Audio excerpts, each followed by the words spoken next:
now I must conclude I am conflicted, watching where I step still, hanging in the balance, not the life.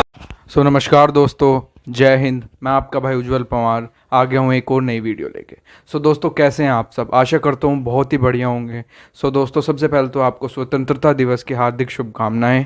और मैं आशा करता हूँ आप इस त्यौहार को, ये तो एक त्यौहार ही है हर भारतवासी के लिए, अच्छे से आप इसे मना रहे होंगे और सेलिब्रेट कर रहे होंगे। सो दोस्तों, आज की हमारी जो वीडियो का टॉपिक है वो आपने टाइटल और थंबनेल देख के तो पता लगा ही लिया होगा, लेकिन फिर भी तुम्हारे भाई का फ़र्ज़ बनता है कि मैं बताऊं। सो आज की जो हमारी वीडियो का टॉपिक है वो है हमारा मास गेनर वर्सेस वे प्रोटीन। सो वीडियो शुरू करने से पहले भाइयों आपसे एक बात सभी को एक बात बताना चाहता हूं कि ये एकमात्र ऐसी वीडियो है जो मैं 8 से 10 बार रिकॉर्ड कर चुका।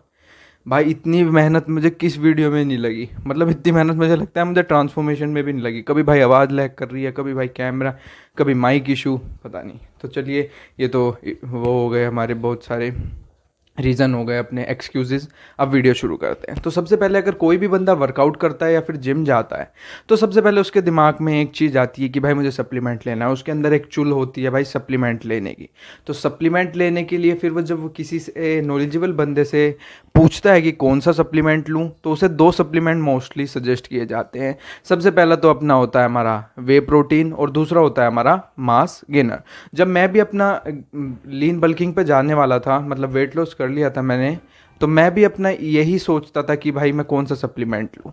सो सबसे पहले हम बात करेंगे मास गेनर की, जिसके अंदर मास गेनर हमारे जो 3 मैक्रोज होते हैं, कार्ब्स, फैट एंड प्रोटीन।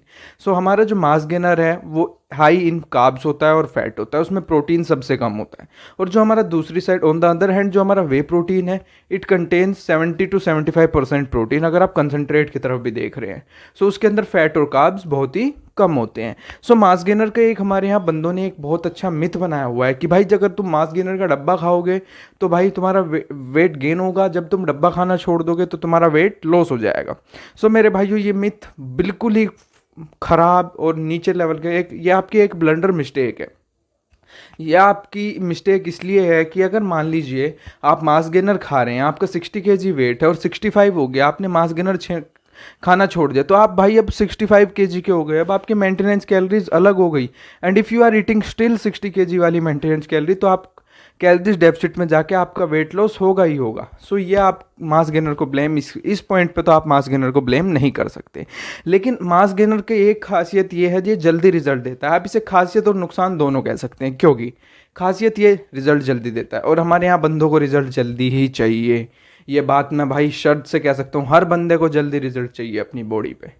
सो अब इसका मैं ये कैसे कह रहा हूँ, ये तो पॉजिटिव था, जल्दी रिजल्ट दे देता है। किसी के लिए नेगेटिव भी है, क्योंकि इसके अंदर हमारा मसल मास कम बढ़ता है, थोड़ा फैट ज़्यादा आता है, क्योंकि हम कार्ब्स के थ्रू अपनी गेन करते हैं। तो इसके अंदर थोड़े चांसेस होते हैं फैट ज़्यादा आने के, और मसल डेफिनेशन इतनी प्रॉपर अच्छी नहीं आती। सो भाई एक ही इसका नुकसान भी है। लेकिन अगर आप वे प्रोटीन से गेन करोगे भाई, आप चलोगे बहुत धीरे, कछुए की चाल चलोगे, लेकिन जो आपका मसल आएगा ना वो इतना प्यारा आएगा, प्रॉपर डेफिनेशन के साथ आएगा।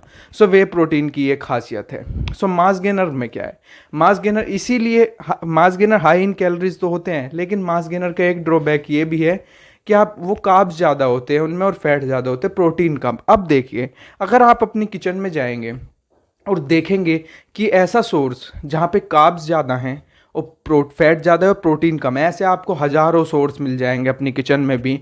मैं कुछ के नाम भी बताता हूँ आपको। रोटी हो गया हमारा, बनाना हो गया हमारा, ब्रेड हो गया हमारा, स्वीट पोटैटो हो गया हमारा, केला हो गया हमारा। देख रहे कितने ऑप्शन है कार्ब्स के। अगर मैं आपको दूसरे हैंड पे कहूँ कि you have to tell me कि प्रोटीन का ऐसा सोर्स बताओ अपनी किचन में, जो तुम्हारी किचन में अब भी है, जिसमें 70 से 75% प्रोटीन हो और कार्ब्स और फैट बिल्कुल ही मिनिमल हो, बहुत ही कम हो।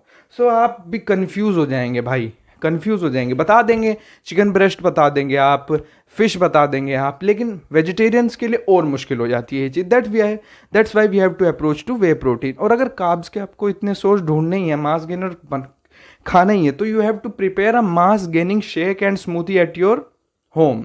इजीली बना सकते हैं, बनाना, दूध, इन सब से, पीनट बटर, आलमंड्स, हमारे नट्स, इसके थ्रू आप अपनी एक मास गेनिंग शेक्स बना सकते हैं। सो ये मैंने आपको ये समझा दिया कि मास गेनर क्या होता है, वे प्रोटीन क्या होता है। अगर आपको वे प्रोटीन में डाइजेशन इश्यूज होते हैं, then you can go for whey protein isolate. Hydrolysed की आपको इतनी ज़रूरत नहीं है, क्योंकि ये महंगे ही होते हैं। और अगर आपको डाइजेशन इश्यूज़ नहीं है तो भाई आइसोलेट पे मत जाना। Concentrate is the best option और अफोर्डेबल, पॉकेट फ्रेंडली। और मास गेनर तो कुछ ज़्यादा ही पॉकेट फ्रेंडली होते हैं, लेकिन आपको उतना भी खर्च करने की जरूरत नहीं, क्योंकि आपको हमारी किचन में उससे भी सस्ते में काम आपका चल जाएगा। सो अब कंक्लूजन क्या है? मेरा कंक्लूजन तो भाई ये है, you have to go for whey protein mass gaining. अगर आपको गेनिंग भी करनी है अपने घर पे करिए, घर से कार्ब्स खाइए, घर से अपने शेक्स खाइए पिए, घर से अपने स्मूदीज़ का यूज़ कीजिए अगर आपको वेट गेन भी करना है। सो यही थी आज की वीडियो। अगर आपको वीडियो पसंद आई हो तो लाइक कीजिए, कमेंट कीजिए और उन दोस्तों के साथ ज़रूर शेयर कीजिएगा जो भाई अभी तक कन्फ्यूज़न में थे कि भाई क्या यूज़ करूँ, मास गेनर करूँ या फिर वे प्रोटीन। सो मिलते हैं दोस्तों अगली वीडियो में। सो नमस्कार दोस्तों, जय हिंद। और हाँ भाइयों, चैनल को सब्सक्राइब करना बिल्कुल भी मत भूलिएगा।